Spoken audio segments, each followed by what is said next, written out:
Jay Crawford, Adam the Bull, Garrett Bush, Dustin Fox, Jason Lloyd, Tyvis Powell, plus, ba-da-da-da-da, you're loving him, Mikey McNuggets. And so many big names, it would take me hours to say all of their names. The ultimate Cleveland sports show starts now. Booyah! Welcome to the Ultimate Cleveland Sports Show on WKYC. Thanks for spending time with us. I'm Jay Crawford. We're here for 30 minutes. On today's show, which Cleveland Guardians are worthy of the All-Star game? We'll hash that out.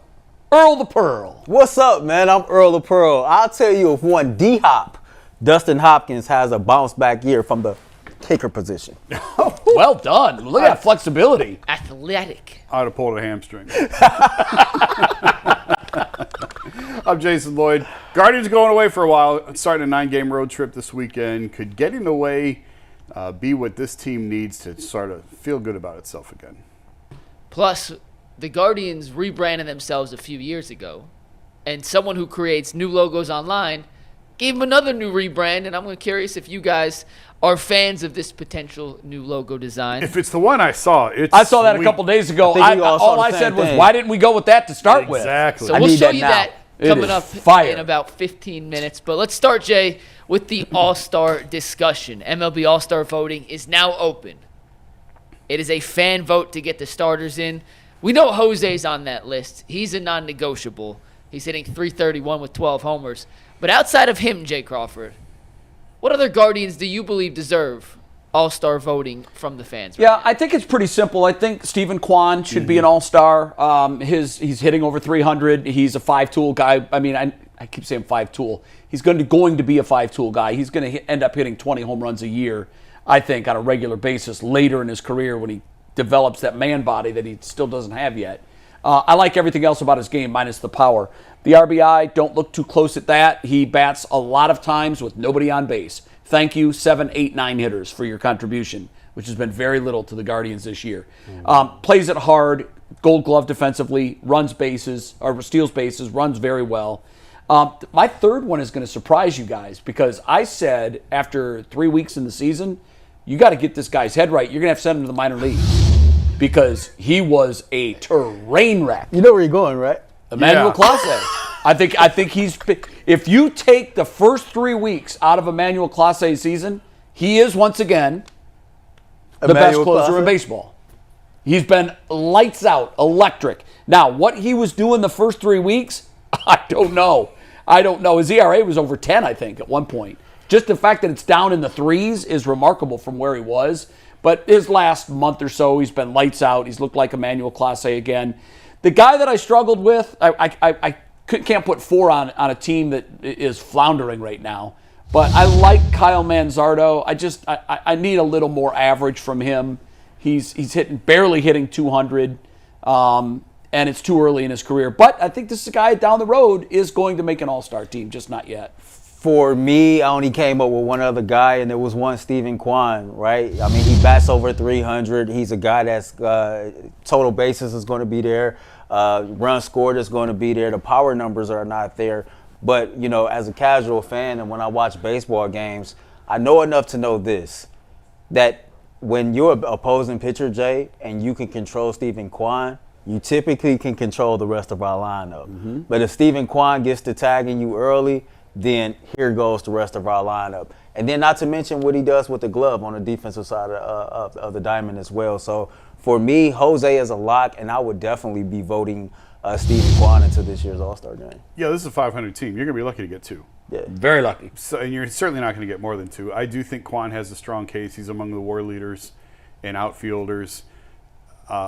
Beyond that, I can't put Emmanuel Clase on the list. The first 3 weeks of the season still count. Can I ask you this, though? Yeah. And I know they count, but those are manager selections, right? If I'm a manager, you know what I'm looking to do? I want to win the game. Right now, I need 3 outs in baseball. He's in my top 3 or 4.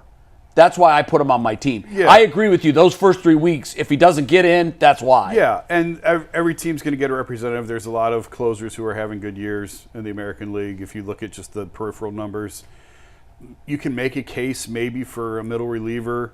I don't think they're going to get in. You've seen it occasionally. You've seen high leverage guys, I guess we call them now, like a Cade Smith. But again, this is a 500 team, so I think you'll definitely get Jose. You'll be lucky to get Kwan, frankly, and you're going to take your 2 and you're going to like it. I don't see a world where it's more than that. I can't get behind Manzardo. He's not even playing every day right now. We talked about that on the YouTube show. What a disgrace that is. The average isn't there. He's had some power, but I just think that there's other guys that are going to be more deserving in that spot.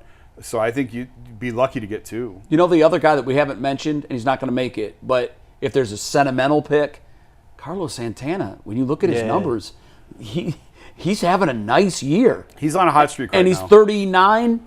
I mean, I could just almost see depending. I don't know. I just so Wednesday I leave here as I'm going to get ready for the Ultimate 216 show. I turn the game on, and I thought it was a cool moment. Like, how surreal. Wednesday was 15 years to the day that Carlos Santana had made his major league debut.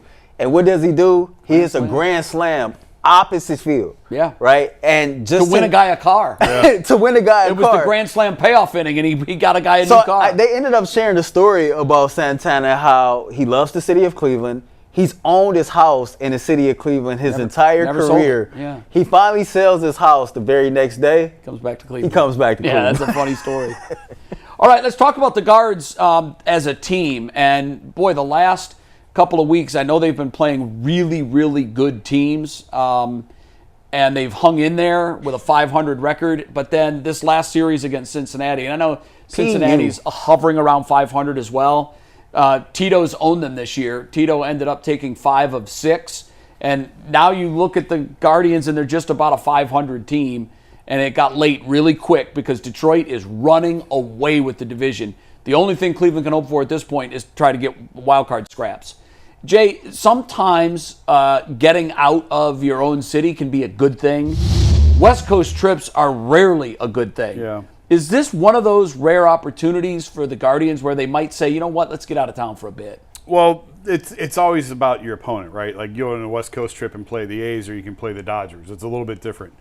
The Seattle's right around a 500 team. They've had a lot of problems with their lineup. San Francisco's having a great year, and the A's have a great lineup, but their pitching is an absolute mess, and their bullpen before their closer isn't great either. So there's games to be got on this 9-game trip, and there's ground to be made up. I look at this, they struggled against Cincinnati for sure, but I still look at this as they've just gotten through the toughest part of the schedule that they're going to have for a while, and they survived it. They're right in the thick of the wild card race. I don't think they're probably going to catch Detroit for the division, only because I think Detroit's really going to hit the gas at this point. They've got 2 years left with Tarek Skubal. Skubal looked great again last night. They've got a loaded farm system. If they want to be aggressive at the trade deadline, they have the pieces to go get whatever it is they need. So it's going to be tough to catch them for the division, but they're right in the wild card hunt, and Seattle and Oakland for sure is a great opportunity to take 2 of 3, and the Giants are playing well, and you can do the best you can. Yeah. Sometimes for me, man, I think that subconsciously you can put too much pressure on yourself as an athlete when you know you're playing at home, when you know you're playing in front of your crowd, and then you know you have a certain opponent coming into town, right? Like, you know, and most recent homestands, we have hosted Cincinnati Reds and Terry Francona. We've hosted the LA Dodgers and one Shohei Ohtani. And so who knows, like dog, I'm driving to the ballpark. We at home in front of our fans. We got to show up today. We got to show out tonight. And you can put unnecessary pressure on yourself. But to answer the question, I think, you know, a trip away from home can do this some justice. We all stay in the city of Cleveland. We're all from here. We love this city, right? Sometimes we, too, need a vacation just to get our mind right and get ourselves back on track, to come back fresh and be able to tackle the beast. But to Jason's point, when you're on the road for 9 games and you going up against teams like the Athletics or Seattle right now, I'll take that versus being over on the road going up against a team like the Dodgers. Yeah, I like the schedule a lot. I thought Stephen Vogt touched on something after Wednesday's win. I think Wednesday's win was very, very big. Very big. Because if you get swept by Cincinnati at your place, after being swept by Cincinnati at their place, you finish the year 0-6 against Tito. There's significance to that. You're going out west with your tail not between your legs. You don't know where your tail is. It fell off your Can't body. even find it. You don't know where it is. And Steven said this after the game Wednesday. He said, look, getting on that plane is going to be a whole lot easier now going to that West Coast road trip because we didn't just win. Our bats woke up. That's the most runs they've scored in a game this year. 11 runs. I said this when I was on the panel Tuesday.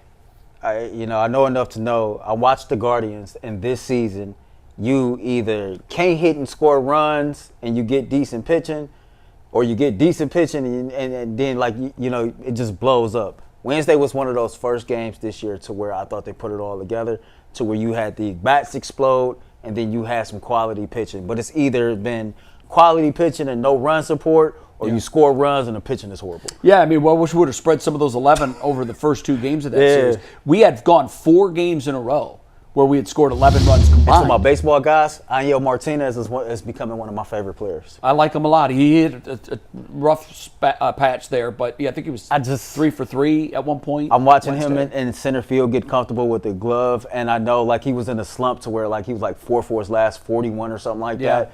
But, they talked about how he got back to the basics, a lot of bunting and doing batting practice and shorting up his swing and things like that. I just like his personality. I just like how he adapts to whatever situation he's put in, and he's eager to learn that center field position. Hopefully we got us one. To your earlier point, they haven't played their best baseball yet. And Steven said that the other day. Yep. And maybe this could be the start of it. We've seen, I know you said you're done with Logan Allen. God, I've been there before. And then I go out and I look at what he did the other day, and I'm like, okay, it's in there. It's in there. Let's get more of that. The problem with our pitchers is they've all at points been great, and they've all at points been awful. Yeah, they're stretching out Joey Cantillo in Columbus. I'd rather see Cantillo back up here in that Interesting. spot. All right, we're taking a break. When we come back, we're talking about the Browns. They're playing kicker roulette once again. Which Dustin Hopkins will they get in 2025? The 2023 version or the 2024 version? We discuss when the Ultimate Cleveland Sports Show comes right back.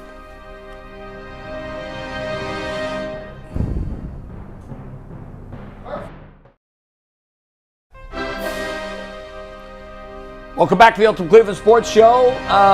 Who's going to be the kicker for the Browns? Looks like Dustin Hopkins will, Mike, despite the fact that it's been a mixed bag with this guy over the last couple of years. Yeah, Bubba Ventrone was asked during training camp what he sees in Dustin Hopkins after coming off a disappointing 2024 season. Ventrone basically said he's got a clean slate. We have all the confidence in the world that Dustin will get back to being an all-pro caliber kicker. In 23, his first year here, Hopkins was incredible. Last year, he was anything but. So, Earl, what do you expect? Which version of Dustin Hopkins will the Browns get in 25? They better get the 2023 version, because I didn't really like the statement from Ventrone. I'm pretty sure it's a longer sound clip, but just saying like he got a clean slate, that's kind of answering the question without answering the question. I thought he was horrific last year, to be totally honest with you, and kickers got one job. That's to kick, put the ball through the uprights, and he didn't do his job. Even in a lost season, I think I counted 5 games to where the Browns lost by 3 or 4 points. And then I went back and visually and thought about some of the field goals he missed or some of the extra points that he missed. And it's like, even in a bad season when we was 3-14, he was possibly responsible for about 3 losses. There were games we would have won. And so I think the leash needs to be short. I think the Browns need to understand that, the 2023 version of Dustin Hopkins was literally the highlight of his kicking career, and maybe he is regressing back to the mean. They just better have a plan B if D-Hop is not ready to go. Yeah, what coaches say publicly and what reality is rarely intersect. Facts. So you can't pay a whole lot of attention to clean slate and all that. You want to build the guy's confidence. You're going to support him publicly. But, if he gets off to another bad start, I don't know how you can hang with him because he doesn't have a long track record outside of 2023. He sort of came out of nowhere. Remember, he lost the kicking competition with the Chargers, which is why he wound up here via trade, and he had a phenomenal year. Injuries have always been a sort of a concern with him. and he was able to stay healthy in that year. But this is also the life of kickers. They're sort of like relief pitchers. They're all over the place. You have one good year, one down year, one good year, one down year. So it should be on the upswing. But 18 to 27 in today's NFL is not nearly close to good enough. 67%. You know, the most kickers now are 70% and above, and the really good ones are well above 70%. So no one's asking for Justin Tucker prime here in Cleveland, but he's got to be better than that. 85% on his extra points. Yeah. Like, you got to live around 100. Sorry. I know it's back that's to a harsh reality, but field goal now, but that's the truth. You got to make them. Those are to. chippies. I get you a high school kicker that can make that on a regular basis. You've got to make those, and it always seems that his misses are so ill-timed. Yes. Like, you've been down 14, you just came back, you cut it to 7, you had another long drive, you scored a touchdown, we got a chance to tie it, miss. How many? It seems like all of our extra point misses are to tie it or give us the lead. All three of us is in the same group chat. We are very active during the football season. I can think of plenty of times that we were in the group chat. Touchdown! Oh, come on, Dustin. No, I know. Look at the end of the game. Browns lose by 3, lose by 4. And so it's like you got to make that. Let's start with the extra point. Got to make those. And I agree with you. I understand what Bubba's doing. Being a professional kicker is like being a putter, a professional putter. When you're putting well, the hole looks like a bucket. And when you're not putting well, it looks like a straw. And a lot of that is mental. The hole doesn't change sizes. It just looks different based on how you're performing. And to him, when you're making kicks, it feels like the uprights go like this. You're like, oh, I got this. And when you're missing them, it feels like it goes like this. So if you're Bubba, you need to say that publicly. Yeah. And you're telling him, look, we are behind you. But here's the reality. Miss 2 kicks in the first 2 weeks in an extra point. Then your 2023 season is even further removed, right, and you're likely gone. I think they're going to have a very short leash. Here's my question. What happens to Justin Tucker? And will they pick up the phone and call Justin Tucker if Dustin Hopkins can't kick? I don't think they can. Because of Deshaun? Yes. Can't have 2 of those massage guys on your team. I don't think they can either. I think they have to find a different avenue to travel. But, you know, Bubba Ventrone is not exempt because I think back to the K. York situation, right? He was hired. Okay, we drafted K. York in the 4th round. Fix K. York. He couldn't fix K. York. And so, you know, whatever issues that Hopkins had last year, I'm not quite sure if the special teams coordinator can fix those issues as well. Was Bubba here with Cade York? I think he was here for like 1 year. No, that was Prefer. That was Prefer? Yeah, that's what I thought. I thought, you know, when he got cut, that was Bubba's first year here. I could be wrong. don't think so. I think Cade York was Bubba's first year coincided with Hopkins' first year, right. Okay, cool. Which is even more stands to reason why he would be tied to his guy. But, you know, Jay's absolutely right. What's being said to the public isn't always reality. I wonder how much guaranteed money is on his contract extension. Yeah, they re-signed him, and it was a big deal. For kickers. 23 season. Yeah, just our luck. I think it was like, I was just trying to find, I think it was $16 million, but I don't think the whole thing was guaranteed, but there was a portion of it that was. To the Tucker question. He got $9 million of that guaranteed. And I don't know what's left moving forward. I don't know what the dead cap hit is if they have to move on from him. But I say often that you can't worry about public perception. If you're a team, you have to remove emotion. You have to think logic. Well, they did it with Nick Chubb. They did, but when you talk about Tucker, I don't see how you can go down that road again. And plus, he wasn't even very good. He kind of pulled it together a little bit at the end of last season. Well, I think Justin Tucker. What I wonder about last season was how much of his trouble on the field last year had to do with what he knew was coming. Yeah, off the field. It's a fair question. I think his career's over. Okay, likely is. We're going to take a break. When we come back, man, there was a lot of talk about the Guardians design. It looks kind of cartoonish. Look at that. We've got a new Guardian redesign that came from just an artist, I think. She's just a graphic artist. Wait until you see this thing. It's one of those that makes you go, wow, why didn't I think of that?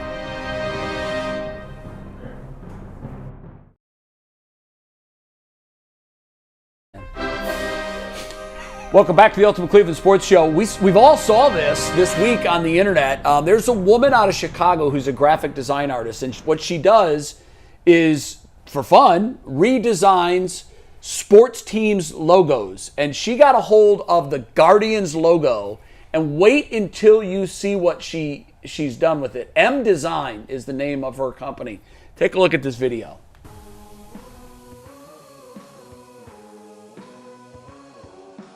Is there more volume? Oh, we're not taking this sound full. Okay, well, I guess we're talking over this. I thought we were taking... so you can see what she's doing there. She's taking the old G, and now she's This part Googling. was cool. I love this part. This part was cool. She's finding images of the bridge to incorporate that in the logo. So what's funny to me about that is it kind of looks like the old Indians feather. Feather, absolutely. So she pulls that in, and now... So you got the Guardians and the Cleveland C. Yeah, she just look at that. G and a C, and that is so basic, and that's sweet. So next level. Yeah. I absolutely love it, and I would rock that jersey. I do not currently Look at that. have a lot of Guardians gear, but... Yeah, if I'm the Guardians, I'm firing whoever came up with the original logo, and I'm hiring her. Well, I don't think that person is still under contract. You hire them to do the design, and it's a one-off. I know they just spent money on new jerseys. They rodeoed the design. You gotta go spend some more money now. You have to go spend more money now. We need that. That is exciting. That's fun. Really cool. That is really, really cool. That's vibrant. You can do a whole lot with merchandising. What? If you guys remember the rollout, first it was like, we might change our name. First it was Chief Wahoo's going away. Mm-hmm. We're like, whoa, where was this leading? And there's like, we might change our name. And then weeks later, name changed. We'll tell you what we're going to call it down the road. So it was like the Knicks firing Tibbs. We got no plan. We're gonna ad lib this thing and see where it takes us. And then when the design came out, the haters that missed the Indians immediately looked at it and said, "That looks like a AA baseball team design." If you would have rolled out your new logo as that when they made the transition, it would have been a lot smoother, I think. And it felt like they were trying to run from the bridge thing, and now they've felt like they've embraced it a little bit more. I think that was part of the reason. Right. I don't know. Man, that first logo that they rolled out looked like the Guardians baseball was trying to you know how you go to heaven and you're on the doorstops, you're saying if you got in or not? Wings. Yeah, it was just like, man, what in the spiritual realm is going on? I know, it didn't look cool at all. That's really cool. I love that. I really like that. Yeah. Love it, man. We should reach out to her and ask her where the heck she got her inspiration. She's a smart lady. I wish I was that creative. I do too. It's a gift. Yeah. It's an absolute gift. All that being said, we had Curtis Danberg on the YouTube Ultimate Cleveland Sports Show a week or two ago. About 2 weeks ago. Two Fridays ago when we had our first game on WKYC for the season. And someone brought up, I think it was G. He just went there. He's like, "Are we going to be the Indians again?" And then Curtis like, I love the fact that he said that, Chief Wahoo is part of our legacy, is part of our history. Me, I love the Chief Wahoo logo. A lot of fans do. I still go buy merchandise whenever I can go grab it, Yeah. Because it's a collector's item at this point. And I just think it's cool that it's a part of our history that you can still get it. But the more that they rebrand and refine what they have now, I'm starting to like it. But they need to hire her. We need to get that incorporated, and we need to figure that out. Because that By is the way, if fire. you haven't seen M Creates and some of the other logo designs she's done, I like this Guardians one. It wouldn't even crack the top 15 of the ones I've seen. Really? She has some absolutely... What's the best one that you've seen that you can remember? She did a Chicago Bulls one that was... I'll send you guys these offline afterwards. Yeah. She's probably done 500 of these. Give her the Browns. Can we do something besides just an orange helmet? Let me see if I can find It's non-existent. It's nothing. What are you going to do with that?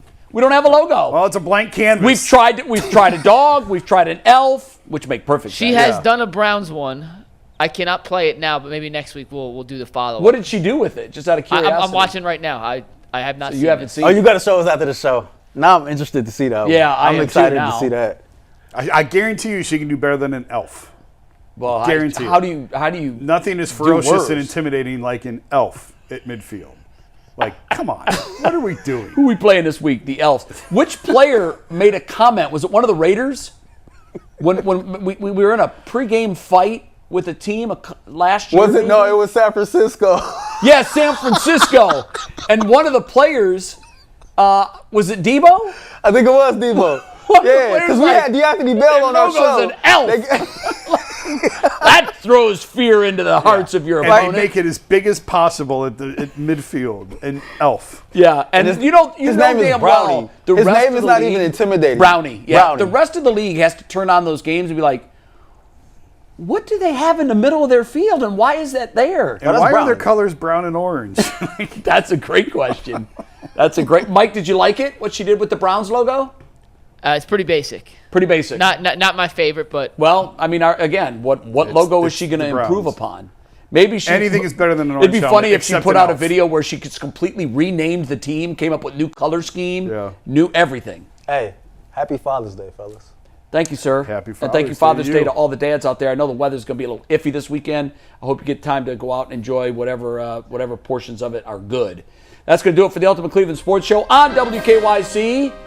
Enjoy the U.S. Open this weekend. It's a Father's Day tradition, playing in Oakmont, right outside Pittsburgh. See you Monday.